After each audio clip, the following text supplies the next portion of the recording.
From the start of the First World War, the Nobel Committee had decided not to award its annual peace prize, stating officially that there simply were no worthy candidates nominated.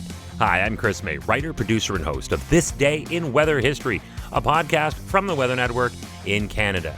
But right through December 22nd, we're sponsored by Tourism Ireland, and they are ready whenever you are. All you have to do is plan your trip today, press the green button now, and we'll see you in Ireland. After 3 years of war, the Norwegian Nobel Committee in the year 1917 awarded a Nobel Peace Prize. That went to the International Committee of the Red Cross. This day in weather history. World War I had been raging for 3 years by the year 1917. During this time, the Norwegian Nobel Committee held firm that no peace prize would be awarded so long as the world was still at war. That would just not look good, nor would it feel good. But that was about to change. That actually should go without saying. I mean, think of it.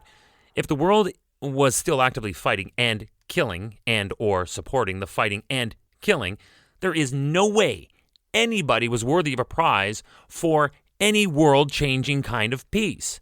But then in January of 1917, a past winner of the Nobel Peace Prize and now a prominent lawyer, a Professor Louis Renault, nominated the ICRC for that year's prize. Professor Renault was awarded the Nobel Peace Prize in 1906 for his role in the extension of the Geneva Convention to include warfare at sea. But now he was also the current president of the French Red Cross and worked closely with the secretary of the Nobel Committee, Ragnvald Moe, during the pre-nomination process. But he was not alone in his nomination of the Red Cross. Separately, the government of Switzerland had also nominated the ICRC, whose caregiving and life-saving crews were based in Geneva. The Red Cross were recognized for its critical and groundbreaking work during what was a brutal, ugly, and terrifying war. They established the International Prisoner of War Agency. This was a concept that provided some relief to soldiers who had been captured by enemy forces. They actually worked to set up communication between the prisoners and their families back home. They also praised its efforts to transport wounded soldiers to their home countries via neutral Switzerland. Now, the site relief efforts is what most of us have come to know this group for, but the concept of going literally into enemy land and into where prisoners of war were being held in order to try and make their lives just a little more tolerable is absolutely mind-blowing. I could not see that happening today, anywhere, for any reason. You're listening to This Day in Weather History, a podcast from the Weather Network in Canada, where through December 22nd, we're sponsored by Tourism Ireland.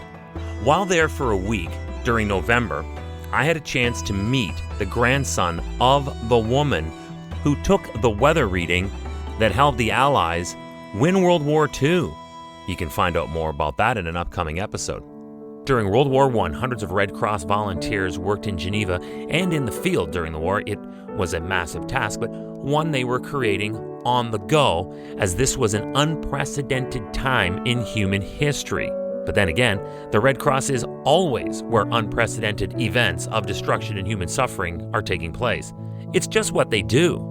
At this time, however, they were directing international inquiries to military commandants and hospital officials alike in order to find information about loved ones overseas who were serving. Families back home would have had zero idea where their missing heroes were. So whether they were prisoners or among the wounded, the Red Cross sent more than 800,000 communiques to families by June of 1917. This was not the first, nor would it be the last, that the Red Cross would be honored by the Nobel Committee for its global humanitarian work. Its founder, Henry Dunant of Switzerland, was awarded the first ever Peace Prize in 1901. The Red Cross organization would go on to claim the prize twice more by the end of the century in 1944 and 1963. And they were recognized for their ingenious initiatives and hard work during the Great War, World War I. This day in weather history. Tomorrow is December 11th, and we're going to tackle the most hotly debated topic in Toronto. No, not who is the greatest all-time Toronto Maple Leafs player. Not even I will get into that tar pit of opinions. No, this is the question of what was the worst snowstorm ever in the city? Tomorrow on This Day in Weather History with me, your host, Chris May. And sponsored right through December 22nd by Tourism Ireland. Remember, mark this down, December 21st, special podcast episode dedicated to the winter solstice, the way that they would experience it at Newgrange in Ireland. Ireland is open and ready to welcome you.